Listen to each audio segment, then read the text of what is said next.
November 28, 1944. 12 miles southwest of the entrance to Tokyo Bay, a Japanese aircraft carrier, the largest ever built, was making her maiden voyage. The Shinano displaced 72,000 tons.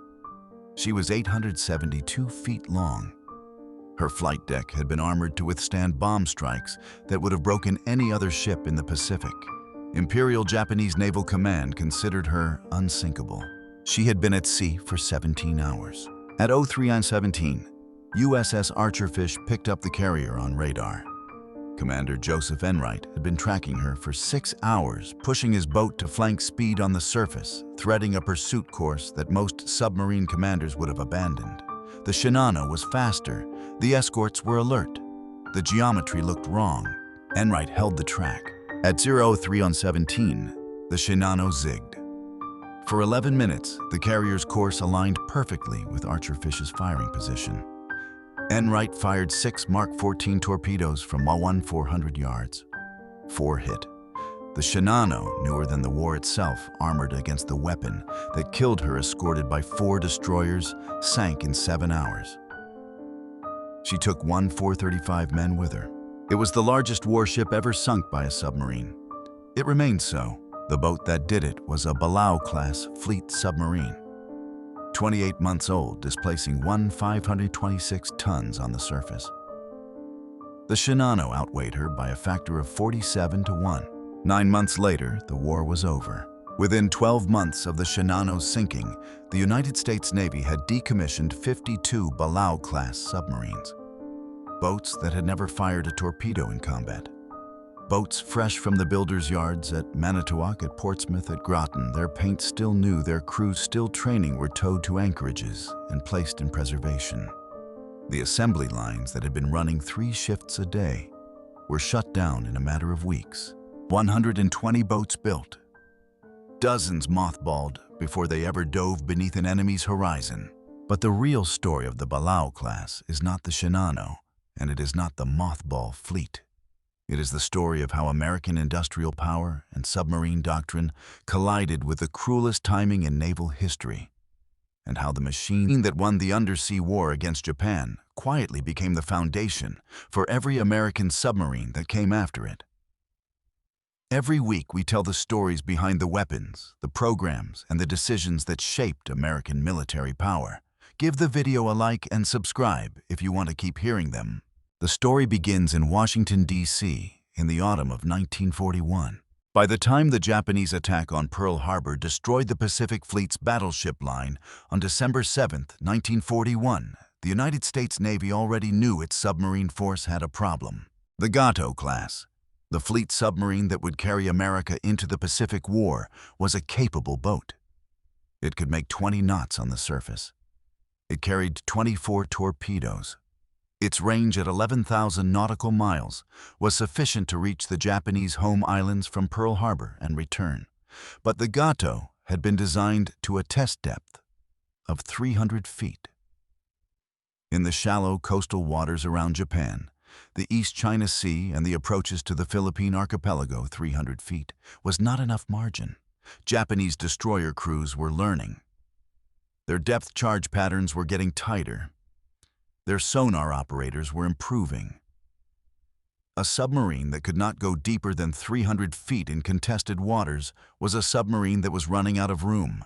The Bureau of Ships. Buships, the Navy's design and procurement authority, headquartered at the Navy Department building on Constitution Avenue, began evaluating solutions in early 1942. The requirement was straightforward on paper and demanding in practice: build a submarine identical to the Gato in external dimensions, and general arrangement capable of operating from the same bases, maintained by the same trained crews and supply chains, but push the test depth to 400 feet. That single number, 100 feet deeper than the Gato's rated limit, required a fundamental change in how the pressure hull was built. The answer was steel. Specifically high-yield steel, an alloy designated HTS high tensile steel that could withstand greater pressure per square inch before deforming than the steel used in the Gato's hull. The Gato had been built from steel plating rated at 50,000 pounds per square inch yield strength. The new boat would use plating rated at 80,000 pounds per square inch. The hull thickness would remain nearly identical. The weight penalty would be marginal. But the structural margin against catastrophic collapse at depth would increase by a factor that submarine designers at Bush Ships calculated would give crews and commanding officers options the Gato could not offer.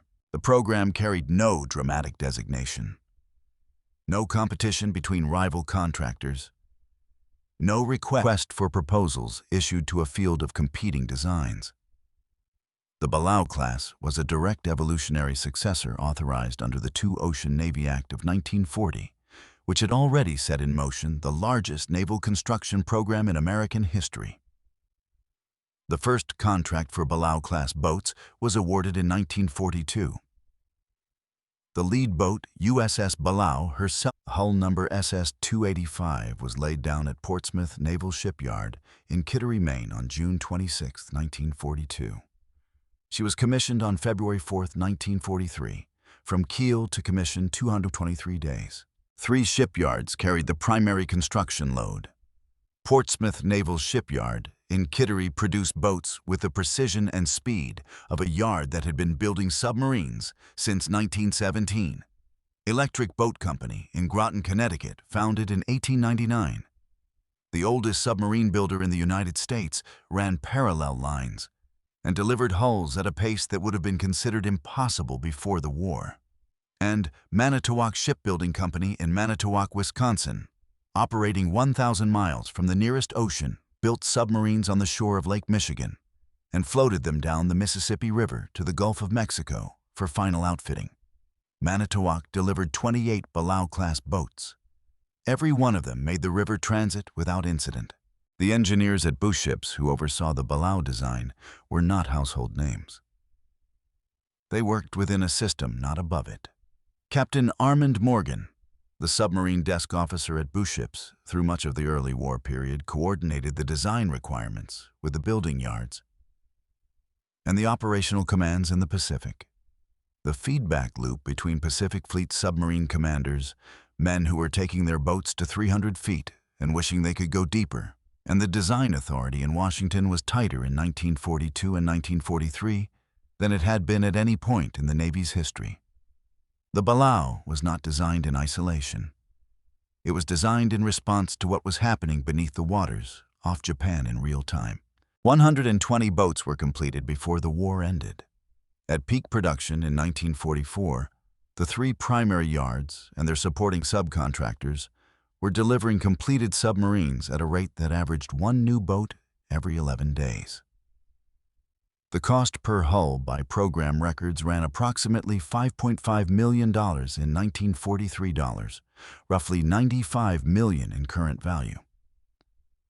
For a weapon that could reach Tokyo from Pearl Harbor, spend 3 weeks on patrol and return, having potentially severed a Japanese convoy route. The Navy considered the arithmetic favorable. The Balao cost projections, as it turned out, were the least of the program's problems. The problem would be time. The Balao-Class submarine was 311 feet 9 inches long. Its beam measured 27 feet 3 inches at the widest point. Submerged, it displaced 2 415 tons, roughly the weight of a fully loaded freight train, stretched across 3 city blocks. On the surface, 2 General Motors Model 16 to 278A diesel engines drove it at 20-25 knots. Submerged, 4 Elliott Motor Company electric motors drawing from a 252-cell Sargo battery bank pushed it to 8.5 knots. The diesel-electric arrangement, where the diesels ran on the surface to both propel the boat and recharge the batteries, while the electric motors took over once the boat dived, was not new to the Balao. It had been the standard American fleet submarine configuration since the 1930s. What the Balao did differently was survive what happened after it dove. The HTS pressure hull, the inner cylinder of high tensile steel that formed the boat's structural backbone and kept seawater out of the crew spaces, was the Balao's defining achievement. It looked identical to the Gato's hull from the outside. The difference was in the steel itself. Where a Gato hull would begin to deform structurally at depths approaching its 300-foot test limit, the Balao's hull carried a calculated collapse depth of approximately 600 feet. Test depth, the rated operational limit, the depth a commanding officer could order without exceeding the design envelope, was set at 400 feet. The 200-foot margin between test depth and calculated collapse depth was the Navy's engineering buffer, the distance between a controlled dive and a pressure hull failure. On the Gato, that margin was thinner. On the Balao, it gave commanders room to maneuver that the older boat simply could not offer. In practical terms, when a Japanese destroyer was dropping Type 95 depth charges, each containing 220 pounds of Type 88 explosive set to detonate at pre-selected depths, a Balao-class commander had options. He could go deeper. He could go to 350 feet to 380 feet to depths, where the destroyer's crew, working from hydrophone bearings and estimated target depth, was setting their charges to explode above him. That 100-foot advantage in test depth in the geometry of an active depth charge attack was frequently the difference between a shaken crew and a sunken boat. The Balao carried 10 torpedo tubes, 6 forward, 4 aft. Its standard torpedo load was 24 Mark 14 steam torpedoes, each 20 feet 6 inches long, carrying a 668-pound Torpex warhead. The Mark 14 had been the source of one of the Navy's most damaging institutional failures of the early war. Its exploder mechanism, the Mark 6 magnetic influence exploder, had been defective from the moment it entered service, and the Bureau of Ordnance had spent nearly 2 years denying what submarine commanders in the Pacific were reporting from patrol after patrol. Torpedoes were running too deep. They were failing to detonate on contact. They were exploding prematurely. The problem was confirmed and corrected.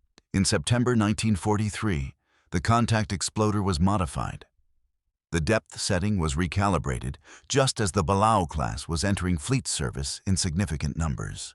The boat that perfected American submarine warfare arrived at the moment the weapon it carried finally worked as designed.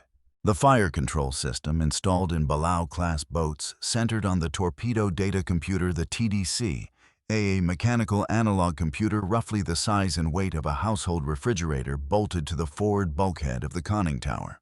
The TDC continuously solved the fire control problem, given the submarine's course speed and depth, the target's estimated course speed and range, and the torpedo's running speed and depth setting. It calculated the gyro angle, the direction the torpedo needed to steer after leaving the tube to intercept the target at the correct point. The TDC updated that solution continuously as the approach developed, so that the moment the commanding officer ordered fire, the torpedo was already aimed at where the target would be, not where it was. Against a maneuvering target under stress in low visibility at ranges of 1,000 to 3,000 yards, the TDC was the margin between a hit and a miss. The SJ surface search radar, fitted to Balao-class boats from commissioning, operated on a 10-centimeter wavelength and could detect a surface ship at ranges up to 15 miles in favorable conditions. It was the radar that Enright used to find the Shinano in the darkness of Tokyo Bay's approaches. It was the radar that allowed American submarine commanders to conduct night surface attacks, tracking convoys, positioning for firing solutions, then diving before the escorts could respond with a consistency that daylight periscope approaches could never match. The SJ radar changed the tactical geometry of submarine warfare in the Pacific more profoundly than any single weapon improvement. It turned night from a period of vulnerability into a period of advantage. The first Balao-class boats reached the Pacific Fleet's submarine force, headquartered at Pearl Harbor under Vice Admiral Charles Lockwood in the spring and summer of 1943. USS Balao herself made her first war patrol in late 1943, operating in the waters north of the Japanese home islands. USS Batfish, SS-310, commissioned in May 1943 at Portsmouth, deployed to the waters around Luzon Strait. USS Bowfin, SS-287, commissioned in May 1943, departed Pearl Harbor on her first patrol in August of that year, beginning a combat record that would eventually earn her the nickname Polywog of the Pacific. The boats were reaching the operational theater just as the strategic conditions for their use were becoming ideal. The Japanese merchant fleet, the logistical nervous system of an empire that spanned 4,000 miles of ocean, was already under pressure from Gato-class boats and their predecessors. The Balao arrived to finish the work. Vice Admiral Charles Lockwood commanded Submarine Force Pacific from February 1943 to the end of the war. He was not a man given to understatement, but the figures he worked with required none. By the end of 1943, American submarines were sinking Japanese merchant tonnage faster than Japanese shipyards could replace it. By mid-1944, the rate of attrition had become strategically decisive. By the autumn of that year, the Japanese merchant fleet, which had entered the war with approximately 6.3 million tons of shipping, had been reduced to a force incapable of sustaining the empire's basic logistical requirements. Oil from the Dutch East Indies could not reach the refineries at home. Bauxite from Malaya could not reach the smelters. Rice from the conquered territories could not reach the home islands in sufficient quantities. The Japanese war economy was being strangled one hull at a time beneath the surface of the Pacific Ocean. The Balao-Class was the primary instrument of that strangulation during its peak operational period from late 1943 through August 1945. USS Flasher SS-249, commissioned at Electric Boat in September 1943, became the highest-scoring submarine in United States Navy history by confirmed tonnage. Over 6 war patrols operating primarily in the South China Sea and the waters around the Philippines, Flasher sank 21 ships totaling 231 tons of confirmed displacement. That figure verified by the Joint Army-Navy Assessment Committee JANAC, the post-war body that reconciled wartime claims against Japanese records, placed Flasher above every other American submarine of the war. Her commanding officers George Grider and Reuben Whitaker ran the boat with a tactical precision that Lockwood's staff at Pearl Harbor used it as a training benchmark. USS Rasher SS-269, commissioned at Manitowoc in June 1943, sank 18 ships for 901 tons, confirmed finishing second on the JANAC list. Her 4th patrol, conducted in the Celebes Sea and South China Sea in the summer of 1944, produced 901 tons of confirmed sinkings in a single deployment, a figure that has never been surpassed by any American submarine in a single patrol. USS Barb SS-220, commissioned at Electric Boat in April 1942 as a late Gato hull boat but operating alongside the Balao-Class through the war's final campaigns, conducted operations under Commander Eugene Fluckey that extended submarine warfare into domains no American boat had previously attempted. On July 23, 1945, a shore party from Barb went ashore on Kaihio Island off the Sakhalin coast and detonated a charge beneath a Japanese railway line, the only ground combat operation conducted by a U.S. submarine crew on Japanese-held territory during the entire war. USS Tong SS-306, commissioned at Maury Island in October 1943, compiled one of the most extraordinary combat records in the history of submarine warfare before her loss in the Formosa Strait on October 25, 1944. Under Commander Richard O'Kane, Tang sank 33 ships for 116,454 tons in 5 patrols, the highest confirmed ship count of any American submarine in the war. On her 5th and final patrol, Tang fired her last torpedo at a Japanese convoy. The weapon, a Mark 18 electric torpedo, ran circular. It came back. It struck Tang from astern. O'Kane and 8 surviving crew members were recovered by a Japanese destroyer. They spent the remainder of the war as prisoners. O'Kane received the Medal of Honor. USS Archerfish SS-311, commissioned at Portsmouth in September 1943, held a combat record of modest confirmed tonnage until November 28, 1944, when Commander Joseph Enright's 6-hour pursuit of the Shinano produced the single most consequential torpedo attack of the Pacific War. The Shinano, a converted Yamato-class battleship hull, rebuilt as an armored carrier displacing 72,000 tons, had been rushed to sea before her damage control systems were fully operational. 4 torpedo hits from Archerfish's forward tubes opened flooding that the ship's inexperienced crew could not control. The Shinano sank at 10:57, 7 hours and 40 minutes after the first hit. No carrier of comparable size has been sunk by a submarine before or since. USS Batfish SS-310, commissioned at Portsmouth in May 1943, achieved a distinction unique in the history of submarine warfare during her 6th war patrol in February 1945. Operating in the Luzon Strait, Batfish sank 3 Japanese submarines in 3 consecutive nights. RO-55 on February 9th, RO-112 on February 10th, and RO-113 on February 11th. No submarine of any nation has matched that record. The operational theater extended across the full breadth of the Pacific and into waters that American submariners had been ordered to avoid in the war's early months. By 1944, Balao-class boats were operating in the Sea of Japan itself, inside the ring of islands that the Japanese had considered a secure interior sea, mining the Tsushima Strait, attacking coastal shipping surfacing close enough to the Japanese home islands to hear radio broadcasts from shore. The aggregate numbers tell the strategic story that individual patrol records cannot fully convey. By the war's end, American submarines operating primarily in the Pacific theater with Balao-class boats carrying the largest share of the operational load from 1943 onward, had sunk 314 Japanese merchant vessels, totaling 5.3 million tons of shipping, along with 201 Japanese naval vessels, including 8 aircraft carriers, 1 battleship, and 11 cruisers.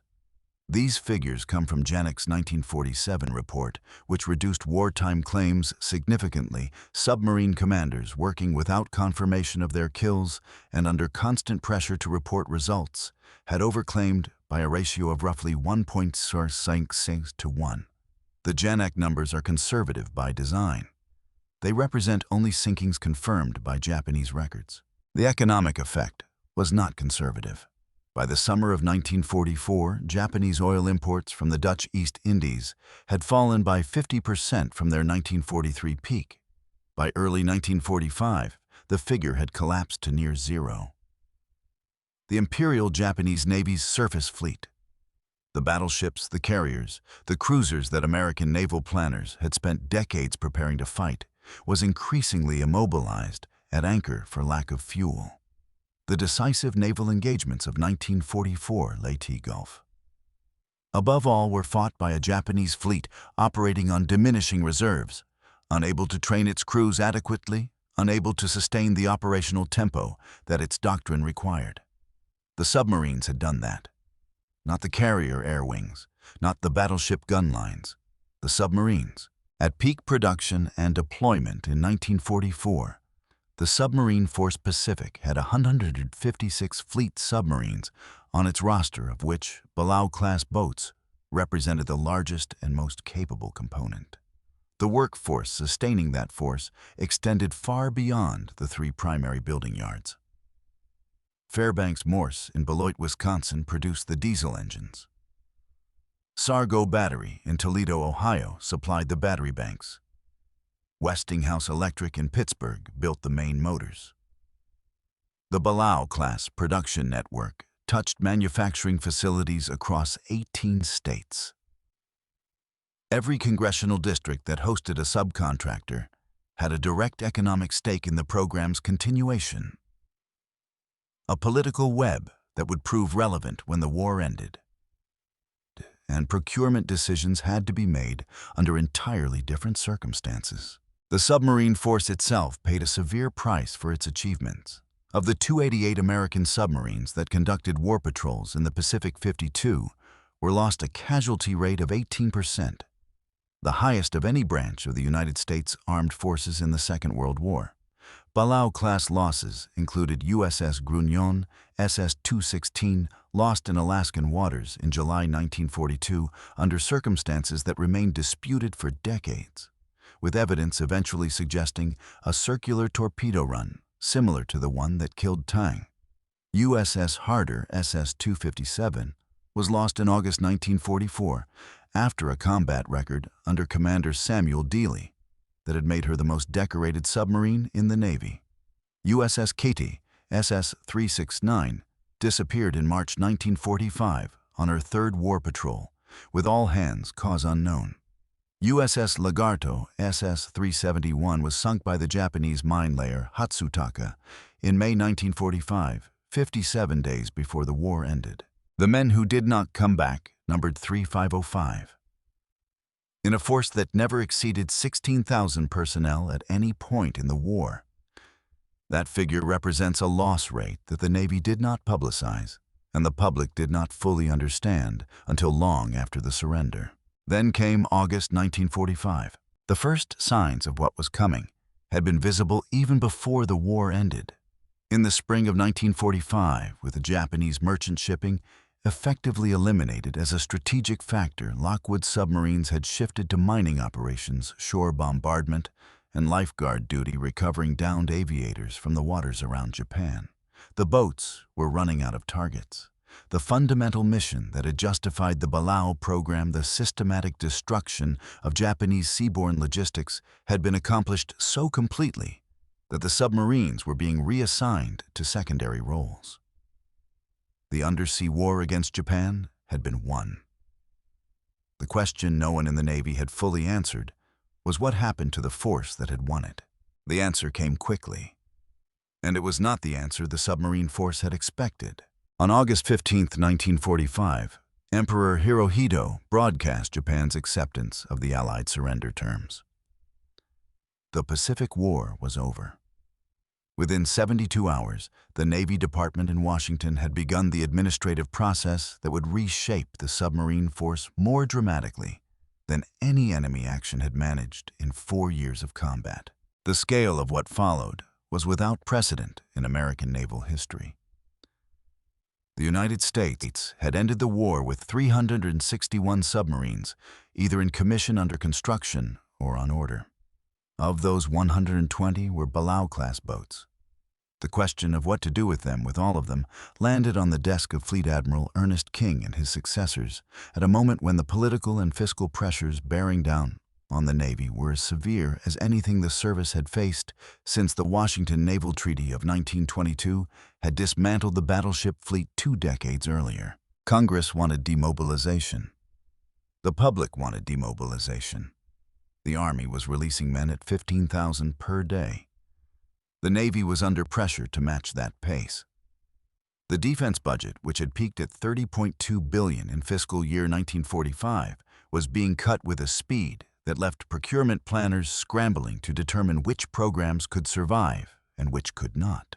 The submarine force, which had been the Navy's most cost-effective weapon of the war, was paradoxically among the first to feel the reduction. The enemy it had been built to fight no longer existed. The threat that would justify maintaining 120 fleet submarines in active commission, the Soviet Navy, had not yet been formally identified as the organizing principle of American defense planning. That recognition was still 2 years away, and the boats could not wait 2 years in commission, while Washington made up its mind. The decommissioning orders began arriving at submarine squadrons in September 1945. They continued through 1946 and into 1947. Boats that had been commissioned in the final months of the war. USS Tench-class successors, sharing pier space with late-production Balaos, went directly from commissioning ceremonies to preservation anchorages without conducting a single operational deployment. Balao-class boats with combat records, with crews still aboard with full weapons loads, were stripped of their torpedoes and placed in Category B preservation, mothballed in the Navy's terminology, meaning preserved for potential reactivation, but not maintained in operational condition.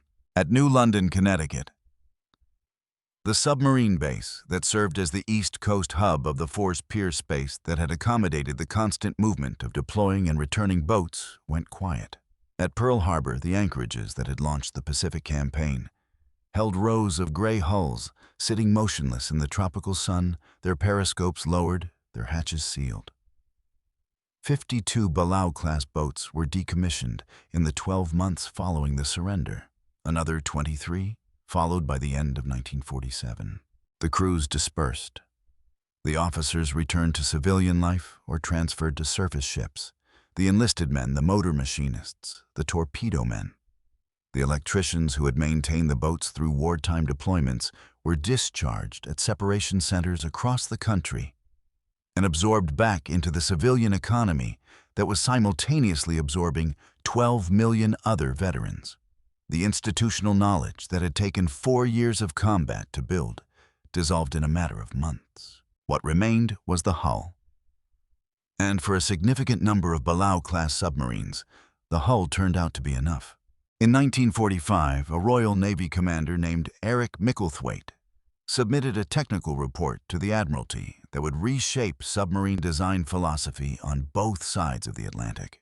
The report analyzed the performance of captured German Type 2 U-boat submarines that had been designed from the outset for extended submerged operation with streamlined hulls, large battery banks, and snorkel systems that allowed diesel engines to run while submerged at periscope depth. The Type 2 could make 15.6 knots submerged, nearly double the underwater speed of a Balao-class boat, and sustain that speed for extended periods.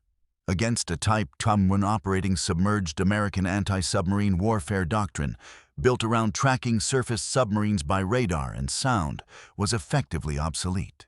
The U.S. Navy reached the same conclusion independently through its own examination of captured Type 21 boats. The assessment was uncomfortable. The submarine that had won the Pacific War could not have survived a war against an opponent operating Type 21 equivalent technology. The Balao's surface speed advantage, the tactical foundation of night surface attacks of pursuit geometry like Enright's chase of the Shinano, was irrelevant against a submarine-launched threat or against surface escorts equipped with the sensors to detect a snorkeling boat. The Balao hull was structurally sound. Its combat systems were capable. But its fundamental operational concept, surface at night, attack, dive to evade, belonged to a threat environment that had ceased to exist. The Navy's response was the Greater Underwater Propulsion Power Program, Guppy. It was not a new submarine. It was a systematic modernization of existing Balao and Tench-class hulls, executed in phases beginning in 1947, designed to extract from the existing fleet the maximum possible underwater performance without building new boats from the keel up.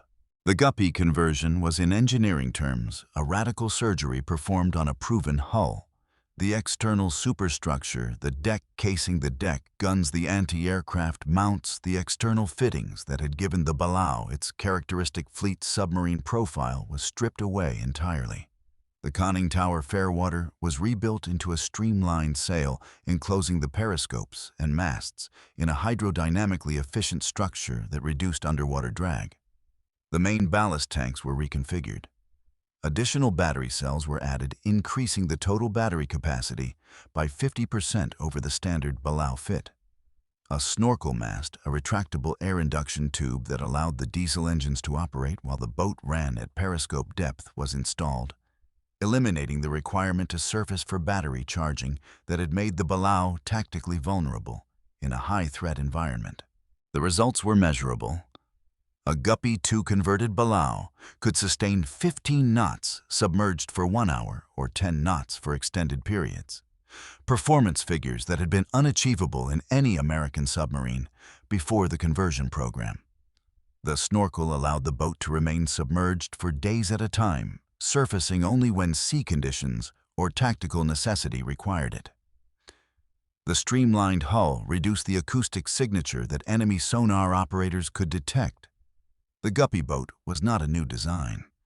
It was the Balao's hull rebuilt to fight the next war.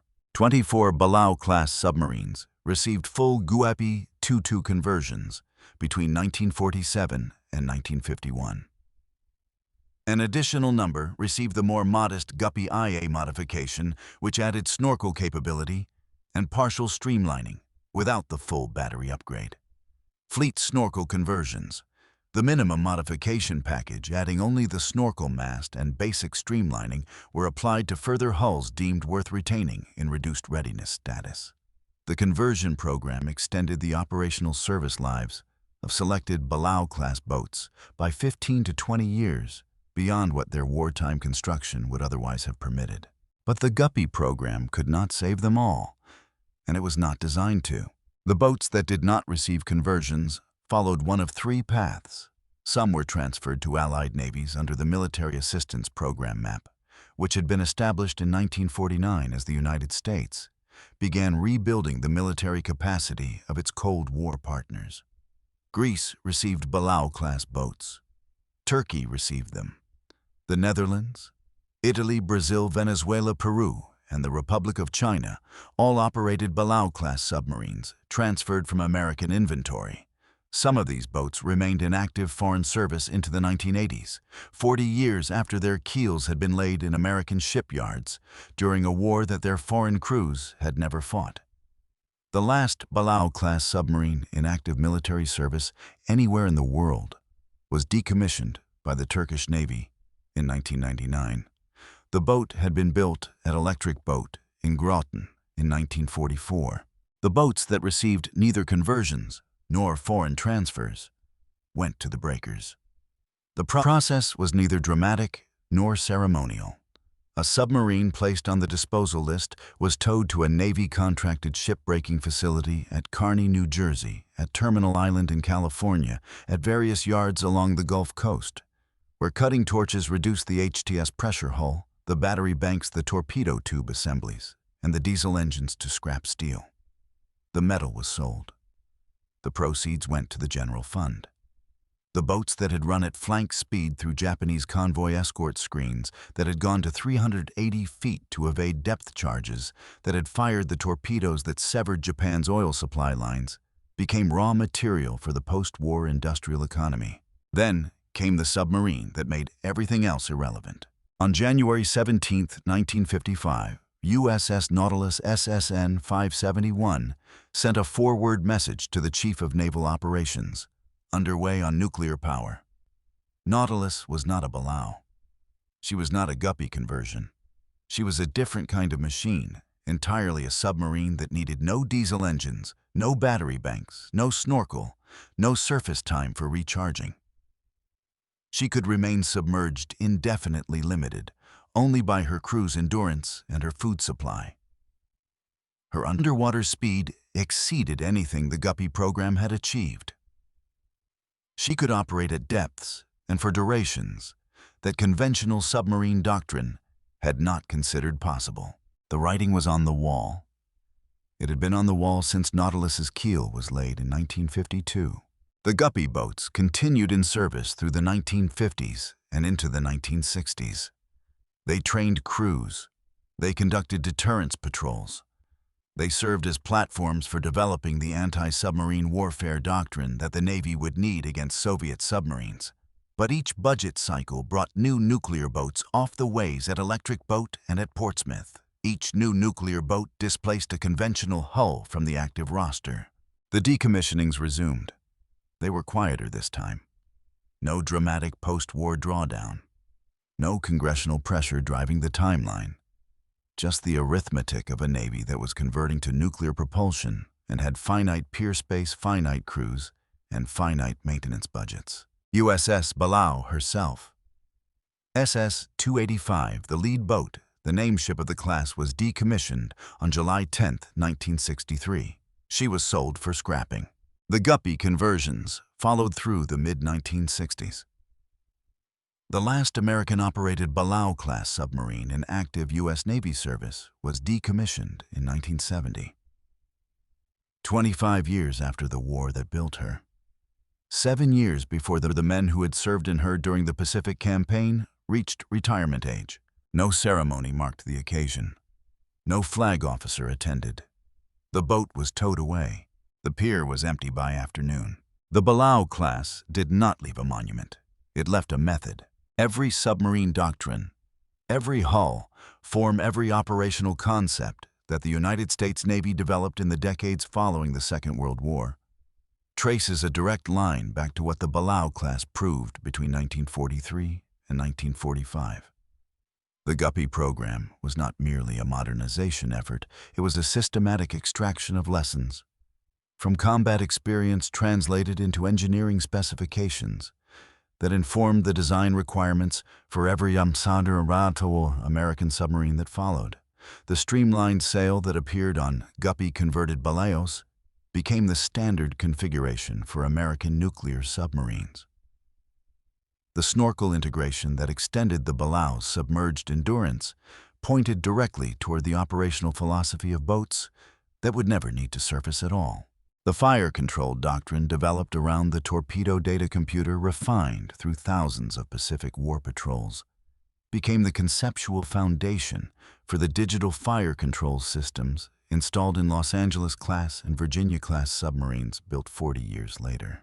The hull itself, the HTS pressure hull that had been the Balao's defining engineering achievement, established the structural design methodology that BU ships carried forward into the Tench-class, into the Tong-class of the early 1950s, and ultimately into the Albacore experimental hull that proved the teardrop form factor that nuclear submarines would adopt. The Balao did not become the nuclear submarine, but the nuclear submarine was built by engineers who had learned what a pressure hull could do by building and operating 120 of them under wartime conditions. The JANAC figures published in 1947 settled the historical record on what the submarine force had accomplished, and in doing so, created a controversy that persisted for decades. Submarine commanders who had filed wartime patrol reports claiming sinkings that JANAC did not confirm found their records revised downward. The institutional tension between wartime claims and post-war verification was never fully resolved to the satisfaction of all parties. What JANAC did establish beyond dispute was that American submarines had sunk more Japanese shipping tonnage than all other weapons combined: surface ships, carrier aircraft, Army Air Forces bombing, and mines together. The submarine force, operating with roughly 1.6% of total U.S. Navy personnel, had accounted for 55% of all Japanese maritime losses. The human footnote that the official record tends to obscure belongs to Commander Dudley Mush Morton of USS Wahoo, SS-238, a Gato-class boat that operated alongside the Balao-class, and whose commanding officer defined the aggressive offensive doctrine that Balao commanders inherited and extended. Morton was lost with Wahoo in October 1943 in the Sea of Japan. He did not live to see the campaign he helped initiate, or reach its strategic conclusion. His executive officer on Wahoo's most celebrated patrols was Richard O'Kane, who took command of Tang and compiled the highest ship count in American submarine history before being captured after his own boat's circular torpedo run. O'Kane survived the war as a prisoner. He received the Medal of Honor from President Truman at a White House ceremony in March 1946. He lived until 1994. He was the last surviving Medal of Honor recipient from the Submarine Force's Pacific Campaign.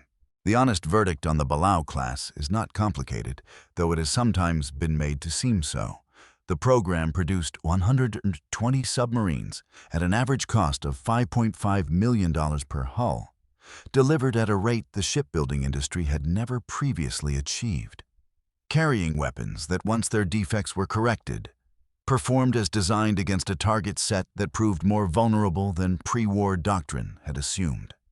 The submarines sank 5.3 million tons of Japanese shipping. They did so at a cost of 52 boats and 3 505 men. The strategic effect, the severing of Japan's oceanic supply lines, the immobilization of the Imperial Navy's surface fleet, the compression of Japan's industrial capacity to a fraction of its wartime peak was, by the assessment of the United States Strategic Bombing Survey's Pacific Theater Report, published in 1946, a primary factor in Japan's military collapse. Not a contributing factor, a primary factor. The program was worth it. The Strategic Bombing Survey said so. The procurement records support it. The outcome confirmed it. What the Balao-class could not survive was not an enemy.